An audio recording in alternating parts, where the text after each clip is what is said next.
السلام علیکم جی. کل میں نے ایک تصویر دیکھی جس میں عمران خان صاحب شہزادہ محمد بن سلمان کے ساتھ بیٹھے ہوئے تھے. زندگی میں پہلی بار مجھے عمران خان پر ترس بھی آیا اور افسوس بھی ہوا اور دکھ بھی ہوا.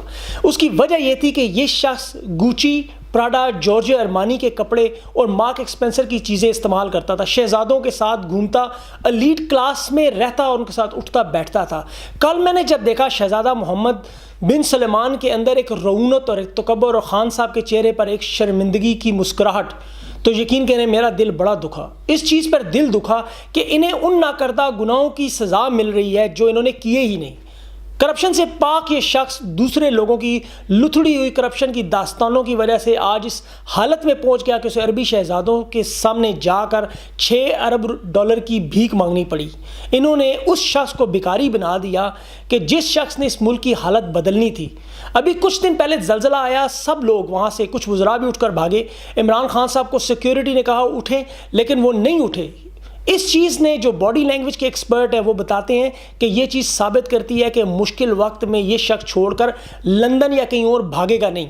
اب عمران خان صاحب اس حالات میں کیوں وہاں تک پہنچے ہیں؟ کل میں رات کو شاہ زیب خانزادہ صاحب کا جیو میں انٹرویو سن رہا تھا. انہوں نے ایک پروگرام میں ایک بات کی، ذرا آپ یہ ویڈیو ایک سیکنڈ دیکھیں. شاہ زیب خانزادہ صاحب، میں آسٹریلیا میں رہتا ہوں، میں آپ کو ڈیسپریٹ کی آسان الفاظ میں اس کی میں آپ کو تشریح کرتا ہوں.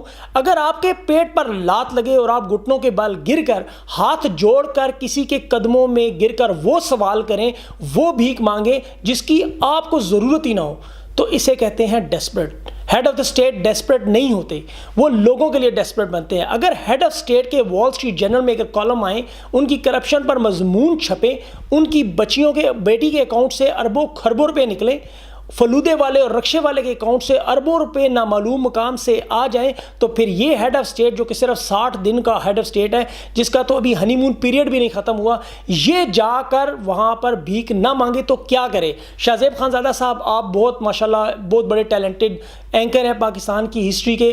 ساتھ میں یہ بھی ذرا تشریح کر دیا کریں کہ اس ہیڈ آف اسٹیٹ کو پولیٹیکل ریٹرک کا پرابلم نہیں تھا، یہ اس لیول پر کیوں پہنچا؟ اگر یہ $6 بلین آپ کی کرپشن سے ہی صرف نکل کر آ جائیں، جس طرح برازیل میں انہوں نے $4 بلین ریکور کر کے لوگوں کے سامنے رکھے، تو یقین کریں آپ کو یہ $6 بلین مانگنے نہ پڑتے. اب IMF کے سامنے بیٹھ کر اس پوزیشن میں ہوں گے کہ وہ بات کریں. آپ نے، مجھے جس چیز کا افسوس ہوا اور میں یہ ویڈیو بنا رہا ہوں کہ آپ نے اس شخص کو بھکاری بنا دیا کہ جس شخص کی اتنی عزت ہے آسٹریلیا، انگلینڈ، امریکہ اور پوری دنیا میں، کہ بیرون ملک پاکستانی اور اندرون ملک پاکستانی یہ بہت اچھی طرح جانتے ہیں کہ عمران خان کے اندر کتنی انا پرستی ہے. لیکن جس انداز میں وہ بھیک مانگ رہے ہیں، یہ چیز ثابت کرتی ہے کہ اس کے لیے سب سے پہلے پاکستان ہی ہے.